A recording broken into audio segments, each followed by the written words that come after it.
बिस्मिल्लाहिर्रहमानिर्रहीम। एक क्वेश्चन है sir foreign currency investment appraisal का, जिसमें बेसिकली एक एंटिटी दूसरे मुल्क में जाके एक सब्सिडरी एक्वायर कर रही है।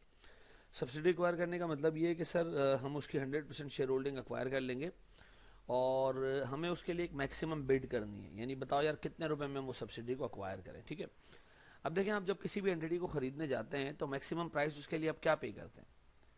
उससे मिलने वाले सारे कैश फ्लोज की प्रेजेंट वैल्यू। मिसाल के तौर पर सर मैं यूके में एक कंपनी है, उसके लिए बिडिंग करना चाह रहा हूँ, उसको परचेज करना चाह रहा हूँ, तो मैं करूंगा क्या? मैं उसके सारे कैश फ्लोज की प्रेजेंट वैल्यू निकालूंगा। वो प्रेजेंट वैल्यू मैं देखूंगा कि सर अगर मिसाल के तौर पर निकलती है 500 रुपए, तो मैं उसके लिए कभी भी 500 रुपए से ज्यादा पे करने को तैयार नहीं होऊंगा। तो 500 रुपए इज द मैक्सिमम बिड जो मैं उसको पे करने के लिए, जो मैं उसको खरीदने के लिए पे कर सकता हूँ, उससे ज्यादा नहीं। ठीक है जी, आए जरा सवाल को हम रीड करें और देखें जनाब। ये कह रहा है Modern Garments Limited operates in country A whose functional currency is CA dollars. MGL मेरी कंपनी है, ठीक है ना। अच्छा, ये कह रहे जनाब it is evaluating a proposal to acquire the entire shareholding consisting of 100 million shares of Elegant Textile Company, Elegant Textile Mills Limited in country भी। ये एलिगेंट टेक्सटाइल मिल्स जो है ना, इसको मैं खरीदने जा रहा हूँ। ठीक है जी, in view of upsurge in demand for its products in country भी। अब मुझे लग रहा है कि उसके प्रोस्पेक्ट्स अच्छे हैं, फाइनेंशियल प्रोस्पेक्ट्स अच्छे हैं, तो मैं उसको खरीदने जा रहा हूँ। The functional currency of that country, जिसमें ई टी एम एल है सर, वो सी बी येन है। मिसाल के तौर पर मैं उसको येन कह लेता हूँ, अपनी करेंसी को मैं डॉलर कह लेता हूँ। ठीक है, the following information is available relating to the proposed acquisition. Number one, ETML has a rated capacity to manufacture 8 million garments. ठीक है जी, 8 million garments per annum. However, MGL would need to spend 2 million yens, यानी foreign currency हमने 2 million खर्च करने in order to modernise and balance its plant and equipment. ठीक है जी, मतलब उसकी रेटेड कैपेसिटी 8 मिलियन यूनिट्स बेचने की है, लेकिन हमने अगर जाके उस कंट्री में 2 मिलियन येंस का खर्चा किया तो सर हमारे ये जो उसकी प्लांट एंड मशीनरी है वो बैलेंस हो जाएगी। 2 मिलियन का खर्चा आपने करना ही दिमाग में रखिएगा। ठीक है जी, लोकल करेंसी में नहीं, फॉरेन करेंसी में। फिर वो कह रहा है जनाब उस प्लांट की रिमेनिंग लाइफ 5 साल है, नहीं 5 साल चलेगा वो plant. Projection for the first year of operation after MGL take over are as under.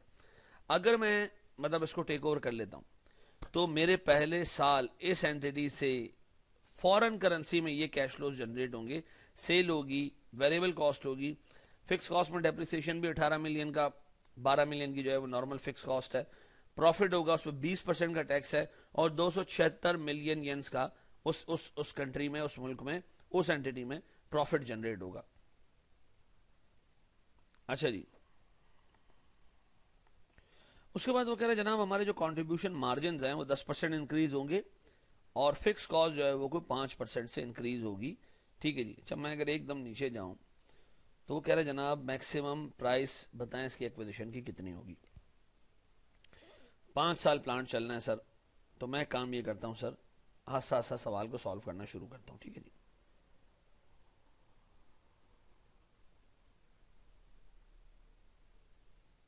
Scroll lock कैसे हटेगा भाई? तो सर अगर मैं सवाल को सॉल्व करना शुरू करूं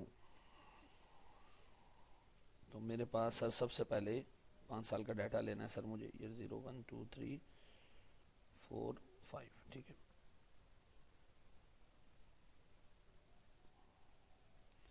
सर मेरे पास कंट्रीब्यूशन मार्जिन 375 रुपए का पहले साल,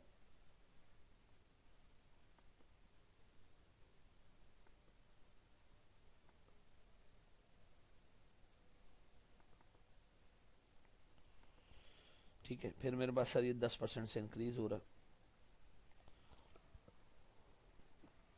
अब बताएं सर, मेरे पास इसमें फिक्स कॉस्ट है, वो कह रहा है 5% से इंक्रीज होगी अदर देन डेप्रिसिएशन। अगर 30 मिलियन में 18 मिलियन का डेप्रिसिएशन है तो 12 मिलियन की फिक्स कॉस्ट 1.05।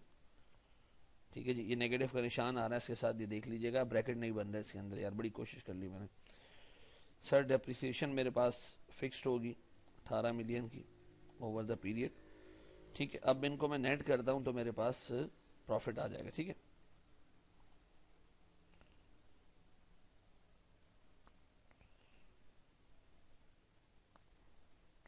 सर ये है मेरे पास प्रॉफिट बिफोर टैक्स, ठीक है जी।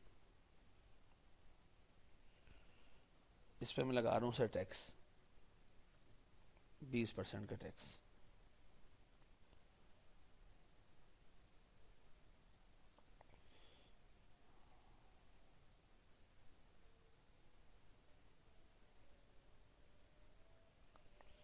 सर ये मेरे पास टैक्स आ गया। टैक्स नेट होने के बाद ये मेरे पास प्रॉफिट है सर, प्रॉफिट आफ्टर टैक्स, ठीक है जी। मैं इसको नाम दे रहा हूं प्रॉफिट आफ्टर टैक्स, ठीक है। अच्छा जी, फिर मेरे पास एक चीज ये आ रही है सर कि इसका 60% हम रिपैट्रिएट कर सकते हैं हर साल, ठीक है ना। At the end of 5 years जो भी होगा हमारे पास इंटायर अमाउंट वो भी हम रिपैट्रिएट कर सकते हैं, लेकिन उस पर हमने 10% का टैक्स देना है। अब देखें, जब आपको ये बात पता चली कि आप सारा कैश फ्लो रिपैट्रिएट नहीं कर सकते, उसका एक पोर्शन रिपैट्रिएट कर सकते हैं, तो फौरन से हमारे जहन में आया कि जो बाकी का कैश बचेगा उसका क्या करेंगे। मिसाल के तौर पर आपने कमाया सर 276 रुपए का प्रॉफिट, और उसमें से डेप्रिसिएशन भी एड बैक करेंगे तो कैश बन जाएगा। ये कैश आपके पास पड़ा हुआ, इसमें से आप सिर्फ 60% का प्रॉफिट रिपैट्रिएट कर सकते हैं। बाकी पैसों का क्या करोगे यार, अगर तुम्हारे पास बच जाएंगे उस मुल्क में, आपने कमाए 100 रुपए, गवर्नमेंट आपको सिर्फ 60 रुपए ज्यादा दे रही है अपने मुल्क ले जाने के, तो बाकी 40 का क्या करोगे। सर बाकी 40 को हम रखेंगे बैंक अकाउंट में या कहीं इन्वेस्ट करेंगे और उससे कमाएंगे हम इनकम। अब या तो वो इनकम नॉर्मल रेट पे टैक्स होगी, या तो वो इनकम सेपरेट ब्लॉक पे टैक्स होगी, सेपरेट ब्लॉक के तौर पे टैक्स होगी लो रेट्स के ऊपर। देखें क्या कह रहा है वो, कह रहे हैं जनाब हमारे पास जो एक्सेस फंड्स बचेंगे, it is plan to invest the excess funds in a deposit account earning 6% per annum, ठीक है जी। The interest would be paid annually after deducting 10% of the income tax. तो इसका मतलब है हमारे पास सर जो नया वो है, क्या नाम है अपना, जो सेपरेट ब्लॉक ऑफ इनकम है, वो इंटरेस्ट का है, वो उस पर 10% का टैक्स लग रहा है, उस पर नॉर्मल टैक्स नहीं लग रहा, ठीक है जी। तो सर हम उसको सेपरेट ब्लॉक ही कंसिडर करेंगे। अब मुझे करना ये कि सर उस इंटरेस्ट इनकम को अपने प्रॉफिट में इनकॉर्पोरेट करना है। सिंस वो एक सेपरेट ब्लॉक है, तो मैं करूंगा ये कि सर उसको बिल्कुल अलग से इनकॉर्पोरेट करूंगा, कुछ इस तरीके से कि मैं यहां रखूंगा सर इंटरेस्ट इनकम। सर ये है मेरे पास इस वक्त तो 0 है, ठीक है, उस पर लगेगा टैक्स एट 10%, ठीक है। और ये मेरे पास आएगा सर मेरा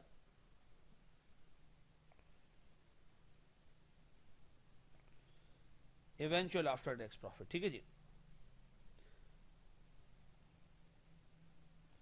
अच्छा एक चीज दिमाग में रखिएगा कि मैंने 2 टैक्सेस पे किए हैं, एक ये पे किया होगा, एक ये पे किया होगा। अगर ये इंटरेस्ट मेरा नॉर्मल रेट पे टैक्स हो रहा था, नॉर्मल रेट पे, तो ये इंटरेस्ट मैं उठा के सर यहां ऐड कर देता, यहां पर, ठीक है ना, यहां ऐड कर देता, ठीक है ना, क्योंकि मैं नॉर्मल रेट पे टैक्स हो रहा होता तो इस सिस्टम में आ जाता, यहां से प्रॉपर टैक्स होता हुआ सर। तो ये चूंकि सेपरेट ब्लॉक है तो मैं इसको अलग से नीचे लिख रहा हूं। याद रखिएगा अगर ये नॉर्मल होता तो मैं यहां पर इस इंटरेस्ट को लिखता, ठीक है जी, यहां पर इस इंटरेस्ट को लिखता। क्लियर है ये, बस ये दिमाग में रखिएगा। आगे एक सवाल और आ रहा है, उसको मैं करवा रहा हूं, उसमें नॉर्मल रेट पे टैक्स हो रहा है, तो उसको भी देख लीजिएगा एक दफा, ठीक है। अब बताएं सर, मेरे पास एक तो ये हो गया इनकम, ठीक है जी। अब मैं लिख रहा हूं सर मेरे पास रिपैट्रिएशन, ठीक है, स्पेलिंग खुद आप देख लीजिएगा, ठीक है जी। सर मेरे पास जो फंड्स रिपैट्रिएट हो रहे हैं प्रॉफिट का 60%, ठीक है, ऐसे ही दोस्त। और सर इस पे टैक्स लग रहा है 10% का, विद होल्डिंग टैक्स लग रहा है 10% का। तो सर मेरे पास जो पाकिस्तान जा रहा है वो ये अमाउंट जा रहा है, ठीक है जी, टू लोकल कंट्री, ठीक है। अब बताएं सर मेरे पास कुछ फंड्स ब्लॉक हो रहे हैं, कुछ फंड्स सर मेरे पास ब्लॉक हो रहे हैं। ब्लॉक होने का मतलब ये कि ये मेरे पास पड़े रहेंगे सर, और ये मैं इस्तेमाल करूंगा, मतलब ये मैं इंटरेस्ट लगाने में, इंटरेस्ट जो है वो कमाने में मैं इसको इन्वेस्ट करूंगा। ये ब्लॉक फंड्स मेरे पास कितने हैं सर, निकालें सर जरा ब्लॉक फंड्स।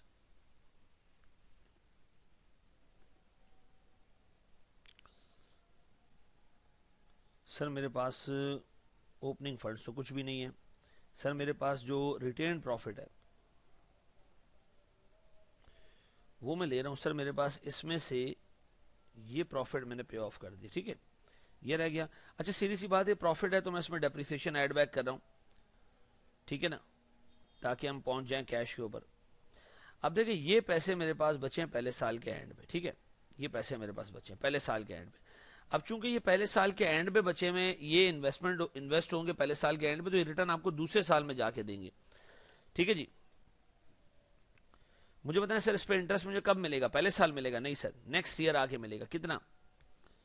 सर मैं इस पे इंटरेस्ट ले रहा हूं जनाब 0.09 है, देखो 9 है 6 है, सर 6% है, सॉरी, ठीक है। अच्छा सर इस पे अकॉर्डिंगली जो है मेरे पास टैक्स आ जाएगा 10% का, ठीक है जी। ये मेरे पास सर क्लोजिंग प्रॉफिट आ गया। ऐसे ही दोस्त अब बताएं मेरे पास जो क्लोजिंग प्रॉफिट आया 312.45, मुझे बताएं इसमें से मैं कितने फंड्स रिपैट्रिएट कर सकता हूं सर? अगेन सर 60% उस पर टैक्स लग जाएगा, 10% का ये आ जाएगा। अब बताएं ब्लॉक फंड्स ओपनिंग कितने भैया? 128, ठीक है। प्रॉफिट का, नेट प्रॉफिट का, सारी चीजें मिला के सर 40% मैंने रिटेन किया। ऐसा सर 40% जब आपने रिटेन किया है तो आप सर इसमें डिविडेंड ऐड बैक कर दें, सॉरी ये डेप्रिसिएशन ऐड बैक कर दें। सर अगर मैं इसको इसी तरह एज इट इज आगे ले जाऊं, अब बताएं अगले साल का मेरे पास ओपनिंग कितना होगा? ये मैं ले गया 3 साल तक आगे, ठीक है जी, 1 2 3 4 5, ठीक है, ये हटा दें, ठीक है सर। अब मैं इस वर्किंग को भी आगे लेके जा रहा हूं सर, मैं अगर ये कैरी फॉरवर्ड कर दूं तो सर मेरे पास ये हिसाब किताब बन रहा है, ठीक है। अब देखें सर मेरे पास सारी चीजें आ चुकी हैं, मैंने 5 सालों में जितना प्रॉफिट रिपैट्रिएट किया है वो ये आ गया। ऐसा अब बताएं अगर मैं आपसे कहूं कि मेरे पास टोटल रिपैट्रिएशन है कितनी, तो आप कहोगे दिस सर, दिस, लेकिन इसके साथ साथ सर ये जो अमाउंट है ये भी रिपैट्रिएट हुई है इस दफा, ये भी रिपैट्रिएट हुए, तो देख लीजिएगा सर ये तो आपके पास आ रहा है, लेकिन सर आपके पास ये जो 803.4 है इसका 90% भी आ रहा है, ठीक है जी, इसका 90% भी आ रहा है, ये दिमाग में रखिएगा, इसका 90% भी आ रहा है। डन। अब बताएं सर मैं आपसे अगर पूछूं, मेरे पास एक स्टेप आगे जाऊं तो मुझे पॉइंट नंबर 6 में नजर आ रहा है कि सर हमारे पास एक्सचेंज रेट 5:1 का है, ठीक है, $5 बराबर है 1 येन के, और सर ये 3% से जो है वो डिप्रिशिएट भी होगा। तो सर अगर मैं आपसे कहूं कि मेरे पास रेट्स क्या हैं करेंसी के, आज ईयर 0 में ₹5, ठीक है, ये 3% से डेप्रिशिएट होगा तो इसका मतलब है हमारी करेंसी जो है वो वीक होती जाएगी, हर साल हमारी करेंसी वीक होती जाएगी, ज्यादा करेंसी यूनिट हमें देने पड़ेंगे फॉरेन करेंसी खरीदने के लिए। पहले साल अगर 1 येन $5 का है तो ये सर आहिस्ता आहिस्ता बढ़ते बढ़ते $5.80 का हो जाएगा, ठीक है। अब बताएं मैं अगर आपसे पूछूं सर लोकल कैश फ्लोज जो मुझे मिले, दिस इनटू दिस, ये आ गया लोकल कैश फ्लो, ये मैंने उठाया सर,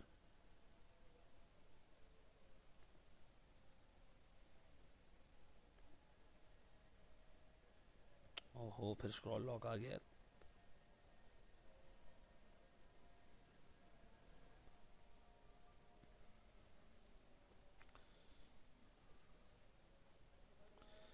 सर ये पैसे जो मुझे ओवर द पीरियड पाकिस्तान में रिसीव हुए, ठीक है। अब दिमाग में रखिएगा कि सर हमने लोकल टैक्स पे करना है, वो है 40% का, ठीक है। अच्छा ये कहाँ लिखा हुआ है सर, ये भी दिखा देते हैं आपको सर। ये कह रहे हैं जनाब tax rate applicable to MGL is 40%, ठीक है। पॉइंट नंबर 5 अगर आप देखें तो since there is no double taxation treaty between the countries ETML would be subject to the applicable tax rate. इसका मतलब है सर सीधा सीधा आपको लोकल पे 40% टैक्स पे। अब यार देखो ये जुल्म है, ऊपर मैंने 20% का टैक्स अलग पे किया, इंटरेस्ट पे 10% का टैक्स अलग पे किया, सर डिविडेंड यहाँ देते वक्त वापस लाते हुए 10% का टैक्स और पे किया, इधर आके मैं 40% का टैक्स और पे करूं तो सर मेरा तो बेड़ा गर्क हो जाएगा ना। तो मैंने दोनों मुल्कों में टैक्स पे किया, तो मुझे क्या करना चाहिए सर? गवर्नमेंट ऑफ पाकिस्तान मुझे कोई तो किकबैक देगा। क्या लिखा हुआ जनाब? MGL would be allowed a tax credit by applying the average rate of tax on repatriate funds plus एक टैक्स क्रेडिट ये हो गया कि आप एवरेज रेट ऑफ टैक्स निकालें और उस पर टैक्स क्रेडिट ले लें, ठीक है जी, एवरेज रेट ऑफ टैक्स निकालें, प्लस जो आपका टैक्स डिडक्ट हुआ at the time of repatriation उसका भी आप इंपैक्ट ले लें। यानी दो किकबैक्स हैं, गौर से देखना है इसको। गवर्नमेंट ऑफ पाकिस्तान आपको दो किकबैक्स दे रही है। पहला किकबैक जो रिपैट्रिएशन के वक्त आपने सर टैक्स पे किया, ये आपको किकबैक के तौर पे मिल रहा है। मैं इसको मल्टीप्लाई कर रहा हूं इस अमाउंट से, ये हमें किकबैक मिल रहा है। मैं -1 से मल्टीप्लाई करूं ताकि पॉजिटिव में आ जाए। किकबैक ये आपको सर वापस मिल रहा है, यानी ये आपको एक तरह का रिलीफ मिल रहा है, ठीक है। अब सुनिएगा, इस रिलीफ में एक मसला है। लास्ट ईयर मैंने एक तो ये टैक्स पे किया मल्टीप्लाई बाय करेंसी का रेट मल्टीप्लाई बाय -1, ये मैंने पे किया। -1 से मल्टीप्लाई इसलिए कर रहा हूं कि वो पॉजिटिव में कन्वर्ट हो जाए, ठीक है। लेकिन मैंने इसके साथ एक और टैक्स भी पे किया। वो क्या है सर? जब ये 803 रुपए में रेमिट कर रहा था पाकिस्तान में, इस पे भी मैंने 10% का टैक्स पे किया। इसको भी मल्टीप्लाई होना चाहिए सर इससे। किकबैक आखिरी साल में दो होंगे, एक आपके जो रिपैट्रिएट फंड्स हैं प्रॉफिट का, वो आपको जो मिल रहा है उस पर टैक्स, और दूसरा जो आपके ब्लॉक फंड से वो भी रिलीज हो रहे हैं। तो सर इन दोनों पे मुझे टैक्स क्रेडिट मिल रहा है, ये बनता है सर 620 रुपए का कोई। डन। अब बताएं, एक और किकबैक के लिए मुझे निकालना पड़ेगा एवरेज रेट ऑफ टैक्स। बड़ा आसान है sir, average rate of tax. मुझे बताएं सर, मेरे पास प्रॉफिट कितना था, इंटरेस्ट कितना था, कौन सा? बिफोर टैक्स, इंटरेस्ट भी बिफोर टैक्स। सर निकालें।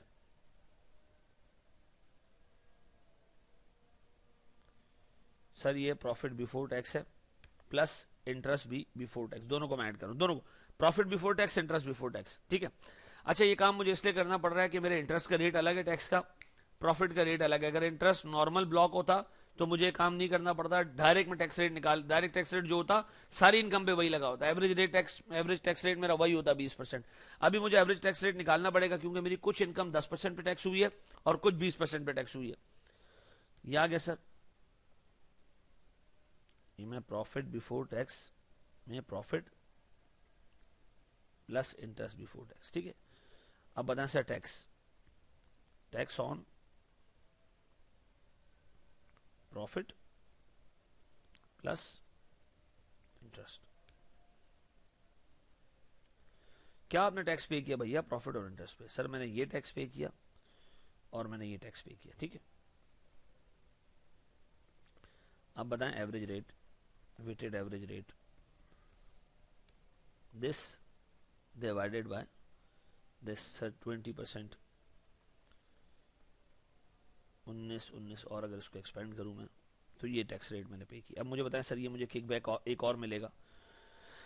भाई गवर्नमेंट ऑफ पाकिस्तान कह रही है आपने वहां जिस एवरेज रेट से टैक्स पे किया है ना, आप उसका बेनिफिट यहां ले लो। सर ये जो मेरे लोकल कैश फ्लोज की अमाउंट बन रही है इसको मैं मल्टीप्लाई कर रहा हूं इससे, ये एक और किकबैक मिल रहा है ना। मेक श्योर ये जो दो किकबैक्स हैं ये एड अप होके आपके लोकल टैक्स से ज्यादा ना बन जाए, ठीक है। दोनों सालों में, सारे सालों में आप देखिए नहीं बन रहा सर, अल्लाह का शुक्र है नहीं बन रहा, ठीक है। अब बताएं मेरे नेट कैश फ्लोज जो आ रहे हैं वो ये आ गए। अब बताएं सर, मेरा इनिशियल आउटले था फॉरेन करेंसी में था, इनिशियल आउटले कितने का?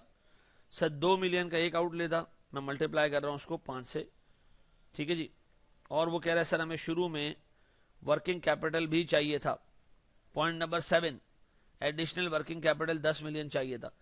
तो सर मेरे पास वर्किंग कैपिटल भी आ गया 10 मिलियन येन मल्टीप्लाई बाय 50। अच्छा सीधी सी बात है, वर्किंग कैपिटल एंड में वापस आ जाता है, तो 10 को मैं मल्टीप्लाई कर रहा हूं 5.8 से, दिमाग में रखिएगा, ठीक है जी। सर मेरे पास अब अगर मैं आपसे कहूं कि लोकल कैश फ्लोज क्या है सर,